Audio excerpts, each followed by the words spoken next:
清香的紫蘇熬制的豬肉，這就是我今天想要和大家分享的香脆紫蘇豬肉卷。先來處理紫蘇葉，新鮮的紫蘇葉先要把後面比較硬的梗剪掉，用清水沖洗乾淨以後，一定要用廚房紙巾把水分吸乾。我是直接在超市買的這種切好的五花肉片，肉片平鋪，表面撒一點海鹽和現磨黑胡椒粉，後面可以蘸醬，所以寧可淡了也不要過鹹。按照我自己的口味，我還會撒一點點的糖，讓味道更加的圓潤。放上紫蘇葉，從一端開始捲起來。紫蘇和肉真的超級搭，而且我超愛紫蘇的味道，所以必須鋪滿。全部完成以後，就請出我們的油炸三件套。先把肉卷放在面粉中，讓它全身都沾上薄薄一層面粉，然後輕輕抖掉多餘的粉。然後是蛋液，蛋液一定要裹勻，後面面包糠才能粘得牢。最後再放在面包糠裡打幾個滾。全部完成以後，就可以準備下鍋了。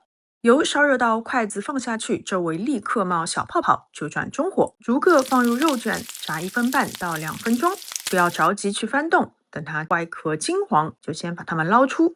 把油溫升高，然後大火繼續復炸15到20秒。這一步能讓外殼更加的酥脆，還能逼出多餘的油。現在我們來切開看看，外面咔嚓響，一切開，裡面的紫蘇香一下就冒出來了。看看這豬肉帶着汁水，超級誘人。這個時候配上一杯清酒，真的好美妙。紫蘇真的是有種解膩的魔力，即使配的是五花肉，你依然會覺得很清爽。聽這酥脆的聲音，是不是很治癒？